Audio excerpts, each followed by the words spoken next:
नमस्कार मंडळी, जावली कट्टा या यूट्यूब चॅनलवरती आपल्या सर्वांचं स्वागत आहे. आज आपल्या स्टुडिओमध्ये निमंत्रित केलेलं आहे जावली तालुक्याच्या राजकीय सामाजिक क्षेत्रामध्ये आपल्या कार्याचा ठसा उमटवणारे, त्याचबरोबर शेती क्षेत्रामध्ये सुद्धा आधुनिक तंत्रज्ञानाच्या माध्यमातून वेगवेगळे प्रयोग करणारे आणि नव्या युवा पिढीला शेतीबाबत विशेष असं मार्गदर्शन करणारे शेती मित्र तसंच प्रगतशील शेतकरी अशी ज्यांची ओळख आहे त्या रवींद्रदादा परामणे यांची भारतीय जनता पक्षाच्या किसान मोर्चाच्या प्रदेश कार्यकारिणीवरती निवड झालेली आहे. आणि त्या निवडीबाबत आज आपण त्यांना आपल्या स्टुडिओत म्हणण्यापेक्षा आपण आज त्यांच्या शेतावर जाऊन थेट त्यांची मुलाखत घेणार आहोत. दादा नमस्कार. आपली महाराष्ट्र राज्याच्या प्रदेश कार्यकारिणीवर किसान मोर्चाच्या प्रदेश कार्यकारिणीवरती निवड झाल्याबद्दल आपलं प्रथमतः स्वागत. तर निवड झाल्यानंतर आपली पहिली प्रतिक्रिया काय? खरं तर भारतीय जनता पार्टीने अध्यक्ष म्हणून काम केलं, पूर्वी जावले अध्यक्ष म्हणून. त्यावेळेला मला आदरणीय शिवेंद्ररावांनी वगैरे चौकटी कशात, तर मी म्हटलं मला शेतीच्या ह्याच्यात हे करा. आणि योगायोगानं रामकृष्ण विठाचे आता प्रदेशचे अध्यक्ष आहेत, ते माझे मित्र आहेत, त्यांनी मला विचारलं की काम करणार का. मला हे शेतीचं असल्यामुळे एका मिनिटात त्यांना होकार दिला आणि त्यांनी माझी प्रदेशावर मला दिली. आता आपण यापूर्वी जावली तालुक्याचं उपसभापती म्हणून पण काम पाहिजे. तर आता हा राजकीय आणि सामाजिक क्षेत्रातला जो अनुभव आहे तो आता ही किसान मोर्चाची जबाबदारी पेलताना आपल्याला कितपत उपयोगी पडेल? मुळात खरं तर माझं असं मत आहे की माणसांनी राजकारण केलं पाहिजे, समाजकारण केलं पाहिजे, पण शेती ही प्रामाणिकपणे केली पाहिजे. लोक प्रामाणिकपणे शेती करत नाही, नुसतं आलो गेलो असं करतात. जर जसं आपण एखाद्या व्यवसायात 8 तास काम करतो किंवा एखाद्या नोकरीत 8 तास काम करतो, तसं शेतीत कमीत कमी एक 4-5 तास जरी काम केलं तरी शेती 100% तुम्हाला फायदा देते. आपण स्वतः प्रगतशील शेतकरी म्हणून ओळखले जातात. शेतीकडे वळण्यामागं आपली प्रेरणा काय होती? मुळात त्याला आवड लागते. मला शेतीची पहिल्यापासून आवड आहे. म्हणजे तुम्हाला तर माहिती आहे, आपणही बघितलं आहे, म्हणजे आवळ्याची बाग लावणं, आवळा लावणं, सीताफळ लावणं, विविध प्रकारची फळझाडं लावणं. पुन्हा मी एकदा कारल्याची बाग केली 1 एकर फार मोठी. तर ती आवड लागते आणि त्यातून 100% तुम्हाला एक मानसिक समाधान मिळतं. फक्त मला एक असं वाटतं मेडिटेशन वगैरे सर्व करण्यापेक्षा शेतात जाऊन जे तुम्हाला आत्मिक समाधान आहे ते कुठंच नाही. तर तुम्ही शेतातमध्ये वेगवेगळे नवीन तंत्रज्ञान वापरून वेगवेगळे प्रयोग केले, तर त्यातल्या सगळ्या प्रयोगांमध्ये जास्त फायदेशीर असा प्रयोग कोणता राहिला? मी खरं तर आधुनिक ह्याच्या प्रमाण आणि काळाची गरज म्हणून, कारण प्रत्येक आयुर्वेदात आवळा लागतो, तर मी आवळ्याची प्रचंड लागवड केली होती. परंतु मनुष्य अभाव त्यात, म्हणजे मनुष्यबळ ही फार मोठी अडचण. त्याच्यामुळे मी त्याची कॅन्डी बनवली, बरेच प्रयोग केले, ते सक्सेस झाले. परंतु मनुष्य बळाच्या अभाव ते फार अडचणीचं होते. आज पारंपरिक शेतीसमोर उत्पादन खर्च, मजुरांची कमतरता, हवामानातला बदल आणि बाजारभाव यासारखे अनेक आव्हानं आहेत. तर आधुनिक तंत्रज्ञानाचा वापर करून यापैकी कोणती आव्हानं कमी करता येईल असं तुम्ही नवीन नवोदित शेतकऱ्यांना सल्ला देऊ शकता? सर्व आव्हानं कमी करता येतं. पूर्वी कसं व्हायचं, पूर्वी तुम्हाला एखादी गोष्ट कुठेही करायला ते विचारायला लागायच्या. आज तुम्ही मोबाईलमध्ये यूट्यूबवर किंवा कुठेही चायनाची ती चालली, इस्रायलची रेस हे तुम्ही बघू शकता आणि त्या पद्धतीनं काय करता येईल काही करू शकता. अगदी काय फार आता काय कुठं जायची गरज नाही. तुमच्या हातात मोबाईल असला तुम्हाला सर्व शेतीचं टेक्निक सर्व माहिती येते. कुठलं खत टाकलं पाहिजे, काय केलं पाहिजे, सर्व येतं आहे. त्यामुळे तोही शेतकरी उपयोग केला पाहिजे. जावली तालुक्याचं उपसभापतीपद तुम्ही भोगल्यामुळे तुम्हाला तालुक्याची भौगोलिक स्थिती माहिती आहे आणि मग शेतकऱ्यांनी, जावली तालुक्यातल्या शेतकऱ्यांनी आधुनिक शेतीकडे वळण्यासाठी तुम्ही शेतकऱ्यांना कोणता सल्ला देणार? आता परिस्थिती अशी, पूर्वीची परिस्थिती आत्ताची परिस्थिती बदल आहे. भौगोलिक परिस्थिती अशी आहे की हुमगावच्या खालचा हा भाग आपला पुढा भाग, ही परिस्थिती वेगळी, वरची परिस्थिती वेगळी आहे, मेळा भागाची परिस्थिती वेगळी, म्हणजे पीक परिस्थिती सुद्धा वेगळी आहे. इकडे भात आहे, इकडे वर काय भात आहे, नाचणी वगैरे इकडे, आपल्याकडे ऊस आहे खाली. शेतीमध्ये नवीन प्रयोग करण्यासाठी शेतकऱ्यांना जोखीम घ्यावी लागते. एखादा प्रयोग अपयशी ठरला तर त्यातून आपण काय शिकला? तुमचा एखादा प्रयोग फेल गेला का शेतीतला? गेला. मी मत्स्यपालन केलं होतं. मत्स्यपालनात मी फेल झालो. म्हणजे काय झालं, मी त्यासाठी तळं काढलं, मासे आणले पुण्यावरून जाऊन, म्हणजे माणसाला तर एवढी त्याची कलकत्त्यावरून ते मासे आले विमानानं, त्याला मी इथं आणले, सोडले.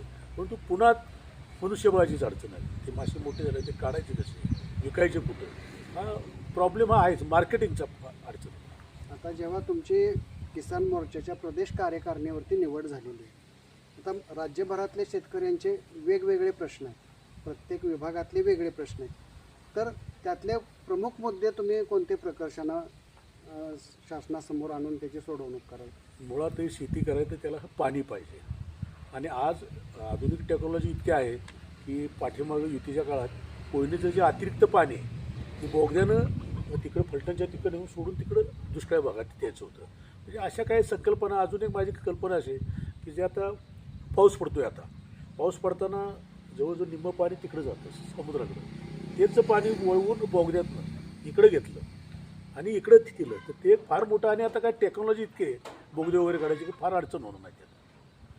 आता आपला जावली तालुका आणि सातारा जिल्ह्यातल्या शेतकऱ्यांचे विविध प्रश्न आहेत, तर हे प्रश्न आपण प्रदेश पातळीवर घेऊन जाणार आहे का आणि कोणत्या प्रश्नांना प्राधान्य राहील? नाही, आता सातारा जिल्ह्यात तुम्हाला भौगोलिक परिस्थिती संपूर्ण माहिती आहे. फलटणची परिस्थिती वेगळी आहे, खटावमानची वेगळी आहे, कराडची वेगळी आहे, पाटणची वेगळी आहे, जावलीची वेगळी आहे. प्रत्येक तालुका वाईज वेगवेगळी परिस्थिती आहे आणि त्याचा मी बऱ्यापैकी अभ्यास म्हणजे मला माहिती आहे, मी फिरल्यामुळं कुठं काय पिकं आहेत, कुठं काय आहे, ऊस कुठं आहे, कुणाच्या काय अडचणी आहे, माझ्या बऱ्यापैकी हे लक्षात आहे. आता एवढ्या वर्षाच्या शेतीमध्ये तुम्ही केलेले प्रयोग आणि नव्यानं येत असलेलं आधुनिक तंत्रज्ञान हे नवोदित शेतकऱ्यांच्यापर्यंत पोहोचण्यासाठी काही प्रात्यक्षिकं, प्रशिक्षण किंवा शेतकरी मार्गदर्शन उपक्रम राबवण्याचा आपला मनोदय आहे? माझा मनोदय. ते आता AI टेक्नॉलॉजी आली आहे, त्या पद्धतीनं आता आपल्या किशनवीर कारखान्याने बऱ्याचशा शेतकऱ्यांना ती तंत्रज्ञान उपलब्ध करून दिलं आहे. तर कारखान्यावर भेटी देऊन आता आपल्याकडे 10-15 साखर कारखाने आहेत, तर त्यांना भेटलो बाबा हे तंत्रज्ञान तुम्ही शेतकऱ्यांना प्रायोगिक तत्त्वावर द्या, म्हणजे ते बघून इतर शेतकरी गेले. हे माझ्या डोक्यात गेल्या वर्षीपासून आहे. आता आजचा तरुण शेतीपासून लांब जातो, त्याला शेती करण्यापेक्षा तो 1000-1500ची किंवा 5-10 हजारावरती कुठंतरी नोकरी करायचा प्रयत्न करतो. तर आजच्या तरुणांना आधुनिक शेती कशी फायदेशीर करता येतील किंवा शेतीमध्ये मान सन्मान मिळाला पाहिजे. आज शेतकऱ्याच्या मुलाला मुली देत नाही अशी अवस्था आहे, तर त्या तरुणांना एक चांगलं व्यासपीठ मिळवून देणं किंवा त्यांचं लौकिक त्या ठिकाणी करणं, शेती ही फायदेशीर आहे, चांगली आहे, हे शेतकऱ्यांच्यापर्यंत पोहोचवणं किंवा शेतकऱ्यांच्या मुलींच्यापर्यंत पोहोचवणं, यासाठी आपण काय प्रयत्न करत? आता हा लग्नाचा आणि शेतकऱ्यांच्या मुलांचा हा फार मोठा सामाजिक प्रश्न आहे. म्हणजे तो जावली तालुक्यातच नाही, अख्ख्या महाराष्ट्रात आहे. तर त्याच्यासाठी आता एक मी थोडंसं निरीक्षण केलं की आता मी मराठी शाळेंची मुलींची संख्या बघितली हायस्कूलची, तर आता मुली 75% मुलं 25%. हा प्रश्न 100% 3-4 वर्षात सुटणार आहे. मी गेल्या वर्षी अशी परिस्थिती होती, तसे मुली आणि मुली ही समानता येऊन हा प्रश्न आहे, पण आत्ताच अत्यंत भटकर अडचण आहे. आता शेतकऱ्यांना केवळ उत्पादन वाढवण्यापेक्षा सुद्धा उत्पादित मालावर प्रक्रिया करणं आणि थेट बाजारपेठेशी जोडण्यावरती भर देण्यासाठी आपल्याला काय उपाययोजना करता येते? सरकारने आता पंतप्रधान जी योजना आहे किसान योजना, त्यात बऱ्याचशा स्कीम आहेत. पण आता असंही बरं का, शेवटी शेतकऱ्यांनी स्वतः त्याचा फायदा घेतला पाहिजे. त्याला अनुदान आहे आणि आता प्रशिक्षण देणाऱ्या संस्था आहेत, स्वतः शेती खातं सगळं करतं आहे. तर आता ते ज्याला गरज आहे त्यानं ते माहिती घेऊन त्यातनं ते गेलं पाहिजे पुढं. जावली तालुक्यातल्या शेतकऱ्यांना आपण आपल्या या निवडीचा कसा फायदा करून द्याल? जावली तालुक्यातल्या शेतकऱ्यांना मी असा फायदा करून देईन, जे मला जावली तालुक्याची भौगोलिक परिस्थिती माहिती आहे त्याचा कसा उपयोग करून शेतकरी मोठा होईल आणि शेतकऱ्याची आर्थिक परिस्थिती कशी सुधारेल. योगायोगानं आज असं होणार आहे की आता मऊ हत्तेकर धरण जवळजवळ 90-95% पूर्ण झालं आहे, त्याचं पाणी येणार आहे आपल्या भागात. मी तर असं म्हणेन की जावली तालुका बारामतीपेक्षा सुद्धा सुजलाम सुफलाम होईल, कारण आपलं पाणी त्यांना जातं. हे आपलं पाणी, आपल्या कधी दुष्काळ पडत नाही. आपली भौगोलिक परिस्थिती इतकी चांगली आहे. ही 2 धरणं, बोंडरवाडीचं धरण, हे सगळं झाल्यानंतर आहे ना 100% जावली तालुका एक महाराष्ट्रात चांगला विकसित तालुका म्हणून नावलौकिक 100%. जावली तालुक्यामध्ये पर्यटनाच्या संधी भरपूर आहेत आणि आपलं वनक्षेत्र पाहिलं तर जैवविविधता आहे. तर या संदर्भात आपण जावलीतील शेतकऱ्यांना काय सल्ला द्याल? आता असं आहे बरं का, स्वतः कृषी पर्यटन मी केलं उभं. का केलं? तेव्हा लोक म्हणले अरे काय चाललं आहे, त्याच्यासाठी थांबावं लागतं. मी तर थांबलो, त्याचा आता मला फायदा व्हायला लागला. आणि आता जो आदरणीय एकनाथ शिंदे साहेबांनी आणि शिवेंद्ररावांच्या प्रयत्नांचा हा रस्ता झाला आहे आमचा, खेड ते पाचवड, हा आता पाचवड ते पाचगणी हा रस्ता होतो चांगला. त्याच्यामुळे पर्यटक वाढणार आहेत, पण त्याचा फायदा घेण्यासाठी लोकांनी उतरलं पाहिजे. लगेच तुम्ही म्हणाल की आज उभं केलं की लगेच त्यासाठी थांबावं लागणार आहे. आणि जावली तालुका पर्यटनविषयी सुद्धा फार आघाडी घेईल असं माझा एक अंदाज आहे. आता गेल्या 30 ते 35 वर्षापासून तुम्ही राजकारणात मध्ये आहे, मी पत्रकारितेमध्ये आहे. तर तुमचं जवळपास प्रत्येक नेत्यांशी, लोकप्रतिनिधींशी जिव्हाळ्याचे संबंध राहिलेले आहेत. तर हे संबंध जपताना तुम्हाला काही अडचणी आल्या का? आणि आज शिवेंद्रबाबांच्या माध्यमातून तुम्हाला राजकारणातमध्ये किंवा सामाजिक क्षेत्रातमध्ये जे सहकार्य मिळते त्याबद्दल काय सांगाल? माझं तर आता पत्रकाराचं व्यक्तिगत मत असं आहे की राजकारण कुणी द्वेषानं करतं. मी कधी ते केलं नाही. माझे सगळे मित्र आहे, सगळ्या पक्षामध्ये. त्याला कारण असं आहे की जर वरची परिस्थिती बघितली, कोण कुठं होतं, कुठं काय झालं, शिवसेना असू द्या, राष्ट्रवादी असू द्या, काँग्रेस, कुठली माणसं कुठं गेली, तर तुम्ही खालची माणसं कशाला उगाच करत बसता? सगळ्यांनी एकमेकाचं सहकार्य करून, की तुम्ही असं म्हणलं शेतीसुद्धा एकमेकाला सहकार्य केलं पाहिजे, एकमेकाचं टेक्निक एकमेकाला केलं पाहिजे. उगाच राजकारणासाठी भांडत बसू नये असं माझं व्यक्तिगत मत आहे. आज जिल्हा बँकेच्या निवडणुकीच्या माध्यमातून जावली तालुक्यातलं जे वातावरण दूषित झालेलं आहे, तर त्या संदर्भात आपली काय प्रतिक्रिया? मी व्हॉट्सअपला याच्यावर दिलं होतं, तुम्ही बघितलं असेल की बाळासाहेब ठाकरे शिवसेनेचे म्हणजे त्यांनी शिवसेना निर्माण केली, परंतु शिवसेनेतनं नारायण राणे असू द्या, राज ठाकरे असू द्या, परत गणेश नाईक असू द्या, भास्कर जाधव असू द्या, भुजबळ साहेब असू द्या, कितीतरी माणसं बाहेर पडली. सगळ्यांचं मत मी एकच होतं, देव चांगला आहे. तर देवाच्या आजूबाजूचे लोक आहेत, बडवे काय करतात, त्याच्यामुळे आम्ही पक्षी सोडतो. तसं इथं सुद्धा महाराजाच्या विषय, अरे महाराज म्हणजे महाराज येतं, शिवाजी महाराजांचा वंशज आहेत ते. पण महाराजांना काय, आता समजा आपण इथं दोघं बसलो, चुकीची माहिती सांगितली तर ते प्रत्यक्ष महाराजांना काय चुकीची माहिती पोचवत असतील. आणि मला तर नाही वाटत की शशिकांत शिंदे साहेबांचं आणि शिवेंद्रबाबांचं काय भांडण आहे, आणि ते भांडण होणार बी नाही. कारण ते दोघं तेवढे हे आहे, त्यांच्याकडे तरी परिपक्वता आहे, 25-25 वर्ष आमदार राहिलेत, मंत्री राहिले, त्यामुळे आणि ते होऊ नये. माझी जावलीतल्या नेत्यांना म्हणजे मी तर तुम्हाला सांगतो, हे मिटवण्याचा खूप वेळा प्रयत्न केला आहे पाठीमागून. आणि सर्वसामान्य लोकांना हे जे काय हे देणं घेणं नाही, तर सर्वसामान्य माणसाला कशी मदत करता येईल ही सर्वांनी मिळून केली पाहिजे, सर्व पक्षातल्या नेत्यांनी मिळून केली पाहिजे. उपमुख्यमंत्री एकनाथ शिंदे यांच्यासोबत सुद्धा तुमचे जवळचे संबंध आहेत. एकनाथ शिंदे साहेबांच्या बाबतीत तुम्ही काय सांगाल तुमच्या रिलेशन बाबतीत? एक आहे, एक आपल्या खेड्यातनं जाऊन हा माणूस रिक्षा चालून मुख्यमंत्री झाला, ह्याचा मला आनंद पहिला. जावडी तर दुर्गम भागातून, पण त्यांचं गाव बघितलं की मी त्यांचं खूप पूर्वीपासून त्यांचे माझे संबंध आहेत. त्यांचं डेव्हलपमेंट सुरुवातीला जवळजवळ 20 वर्षापूर्वी जमीन लेवल केली आहे. एक त्यांना गरिबीची जाणीव आहे आणि सर्वसामान्यांसाठी करण्याची ही भावना आहे.